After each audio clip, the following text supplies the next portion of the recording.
Welcome back, your Lake Fork Guide Nation, Guides Network today.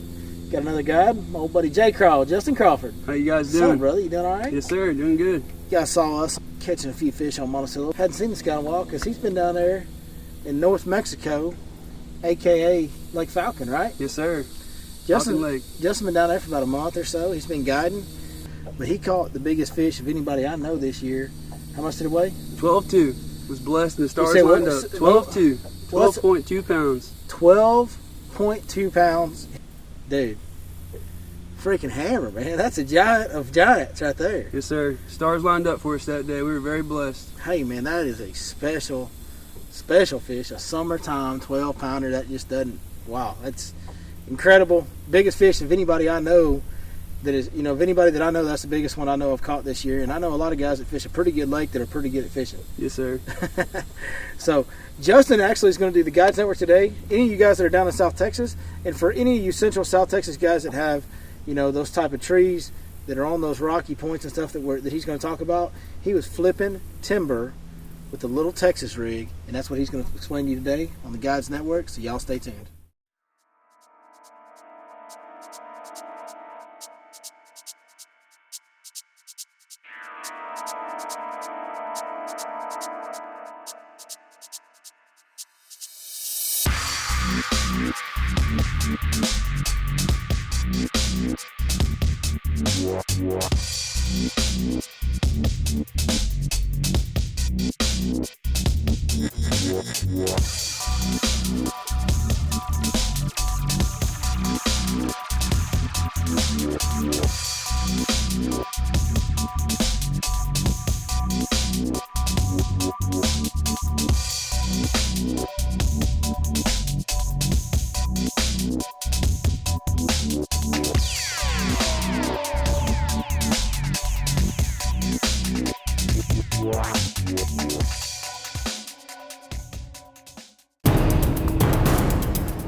Alright, guys. This is Justin Crawford back.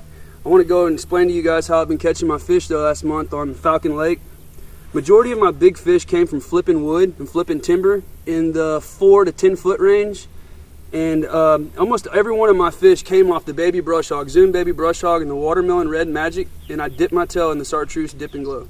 And on the north end, when the water was a little bit dirtier, it's actually quite a bit dirtier right now since they got water coming in from Lake Amistad. We're using June bug red, and we're also dipping it in the blue dye, just to give it more of that smell. I think as far on the darker color. On this lighter color, I think the yellow obviously gives a little more flash where the fish can see it when it's dropping down or coming back up.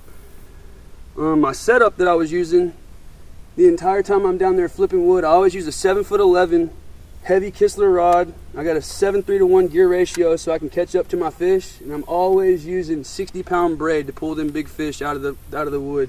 Down there at Falcon is some of the strongest fish I've ever encountered or been around, and they'd love to wrap you up. So as soon as you set that hook, you need to own them right off the bat in order to get them out. I'm using a 1/4 ounce weight for a little bit slower fall and a 4/0 owner's hook. I always skin hook it. It doesn't really matter how you do it, but I just usually skin hook mine whenever I go in. I come all the way through and I'll just skin hook my bait just a little bit like that. It causes you to get hung up a little bit more, but I feel like it's just less stuff to go through, and it's better hookup ratio for me at least. Everyone's got their own ways. I'm always pegging my weight, or I'm always using a 1/4 ounce weight whenever I'm flipping that wood, so it has a little bit slower fall, and I'm always pegging my weight as well, so that there's no coming up and down and getting that weight getting hung up on the tree. On the trees that we're flipping in the 6 to 10 foot range, you're not just looking for any trees. Most of the trees that I'm concentrating on are the trees that are running really close to the Rio Grande River. And the closer you can find those trees in that 6 to 10 foot range, that Rio Grande, the better chance you have. And then a few fish that we also had was, up in some coves on some main lake points. Those are the little bit shallower wood. And we didn't have as much size in the wood that was off those main lake points, but we still caught fish. Most of our size and most of our numbers, like I said, were coming from that 6 to 10 foot range, as close as you can get to that Rio Grande when you're running down the lake.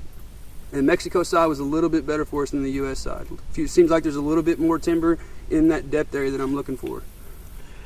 So we're looking for timber in 6 to 10 foot as close as possible to the main river channel. Yes, sir. Yep, absolutely. You want to go as close as you can to that Rio Grande River. Right now, the lake's sitting at about 34 foot low, so most of that timber is usually underwater right now. Right now, it's not because the water's so low. But most of the time, that when the lake's completely up, you won't even see the timber that we're flipping.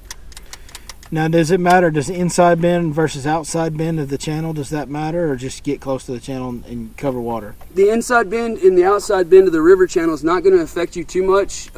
It's more so towards the end. Once you're going down the stretch of wood that you're going to see off the Rio Grande River, you usually want to hit that last little patch at the end of each wood. You can go up in the middle, and the only way you're going to catch fish up in the middle of those wood patches off the Rio Grande is finding big laydowns. Your vertical sticking up trees, they didn't produce too much unless it was off the ends of points or towards the end of the wood off the Rio Grande. Because when you're going down through the Rio Grande, you're going to see wood in just patches and piles, and it's always usually on the ends of the wood where they're hanging out, so they can come and go.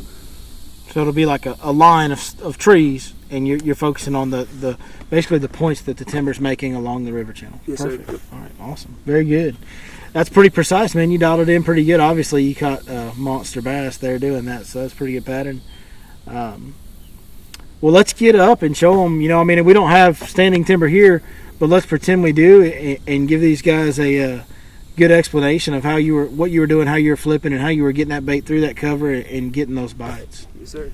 On the areas that we were fishing in the wood that we're flipping, it was really key and really important to stay back off the wood. I mean, so far back that you're almost not even able to make it with the flipping motion. And it was because these bass were getting spooked out of this wood very, very, very easy. So, sometimes, you're far enough to where you can even overhand cast, and you want to get as close to that wood as you possibly can. The more you're touching that wood, the more bites you're going to get. So what we do is we would just flip out there next to the wood.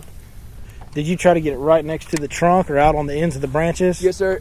What you want to do is you're wanting to get that when you flip it out there, you're wanting to get that brush hog in the middle of that tree. I mean, you're wanting it to fall as close as you can to the very bottom of that tree.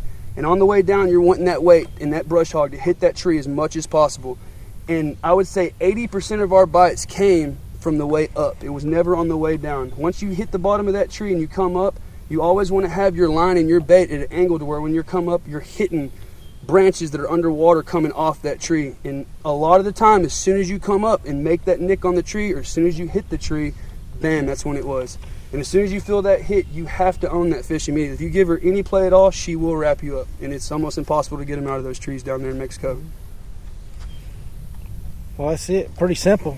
Yes, sir. Pretty simple. That's a pretty simplistic technique. I mean, you throw it in there next to the trunk, you hit the branches as much as you can, and when you feel a bite, you jerk as hard as you can, and you never stop reeling, right? Yes, sir. Pretty easy, pretty simple. Pretty simple. Most people are down there the traditional way to catch your falcon bass, or offshore off those rock piles, crankbaits, Carolina rigs.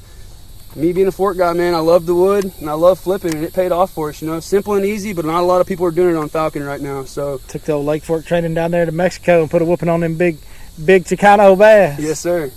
Well, good job, brother. Thank you very much. Little falcon technique, little in-depth on how he was going about flipping trees. That's a pretty good deal. Boy, you dialed him in on that. You had him on the spot. That's, we always look for stuff like that. When you can dial it in that exact, you can almost call your shots. And I know you had some big number days down there doing that, and obviously caught a few big ones, caught one of the most giant bass I've ever seen. So, man, kudos to you on dialing that in. Good work. Thank you very much for sharing it. Yes, sir. With all of our viewers and followers. We hope you guys can learn something from that, because that was a really good deal, especially the area part. That was very precise. And guys, that's how you got to break down an area. It's not just about, I think there's some fish over here on this flat, or I think there's some fish in this creek. You really have to pay attention to the little details, and that's what Justin did. That's what I always talk to you guys about. Pay more attention, pay more attention. He knew exactly what trees they were on, exactly where they were positioned, and knew exactly how to get that bait in there and bang them limbs on the way up to draw a bite from a 12-pound bass. What? 12 pounds? 12. I said 12. Yes, sir. Man, good job, brother. We appreciate you guys watching. Thank you, guys. Give Justin a call. He's back on Fork. He's guiding full time. Give him a call. I know he's got some open dates, July and August. Good fisherman. He's one of my favorite people to hang out with. Just one of the nicest guys you'll ever meet in any facet of life. So Justin's link below. His phone number's below. Give him a call. Look him up on the web and holler at him. He's a good dude. Y'all have a good time when you go out and fish with Justin. So, thank you, guys. Yep. We appreciate you watching Your Lake Fork Guide as always. If you like this video, do us a favor, hit that thumbs up. If you want to see more, subscribe, leave us a comment below, let us know what you think, and we'll see you guys next time right here on Your Lake Fork Guide.